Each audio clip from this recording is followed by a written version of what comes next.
On this lesson, I'm going to teach you another technique to achieve the same doodle effect. So for this one, we're going to go into Photoshop and we're going to create a document that is quite big. So I'm going to make one that is 2000 by 2000 and has a resolution of 120 pixels. And I'm just going to hit create. Now all I have to do is drag my sketch that we did before. So just click and drag. You can see that this is quite small because of the resolution, but don't worry, just press Ctrl T and scale it. We're going to be working on the lion, so let's make it quite big so it fills the whole screen, and then just press enter. Now you may see a little pixelation, but that's okay. Let's just bring down the opacity a little bit so we can see it better and create a new layer. Now I'm just going to go to my brush, and if you're using the latest version of Photoshop, you can see that you have different things like this wet thick media, but also you could access a whole new library that is great. So all you have to do is go here to your brushes, go here to this little cog and find get more brushes. Click on that one, you're going to be prompted to a site, and in here you can download all these amazing packs that are great really. So one that I would recommend a lot is the Mega Pack because it contains a lot of different brushes. So I'm going to go here to the Mega Pack and find the ink box. And one that I particularly like is this Belgian Comics Smoother.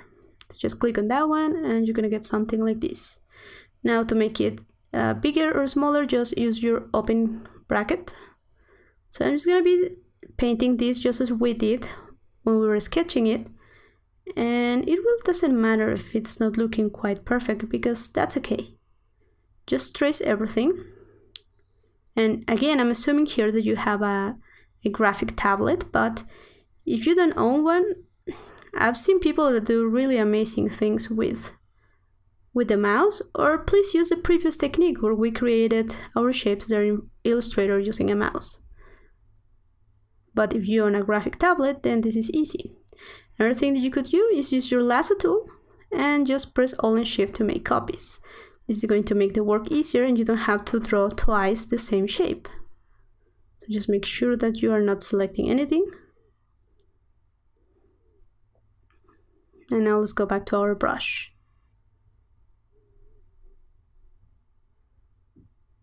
So you can see here how I make one stroke after another. Just make sure, and this is for the sake of our next lesson, that you don't have any holes between your lines. Make sure that you don't have any spaces there. I don't know if you had any experience with Paint before, the Microsoft software, because there, if you remember, we had a paint bucket and you had to have all your shapes closed. We're going to be using a similar technique, so have that in mind when you are creating this in either Photoshop or on the previous lessons. Another thing that you could do is that if you don't own a graphic tablet, just take a piece of paper and a pen and try to do this on a big size and then scan it and you can get something pretty similar. So once you are happy with this, all you have to do is save it. And now you go into Illustrator, as I did here, and then I'm going to go File, Place, or Ctrl-Shift-P, and go and find my image trace. So I'm just going to have it in here. And here on the top, you can see that I have this image trace option. So just click on that one.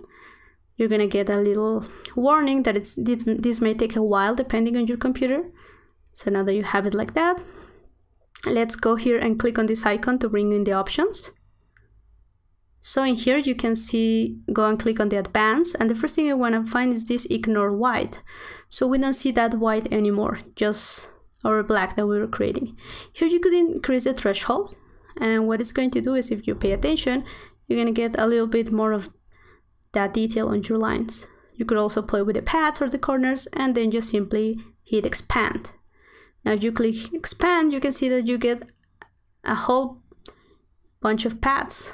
That it's a vector, so you can scale it without any problem. And if I remove the visibility of my previous layer, you can see that I get a very similar effect to the one that we did with the blob brush.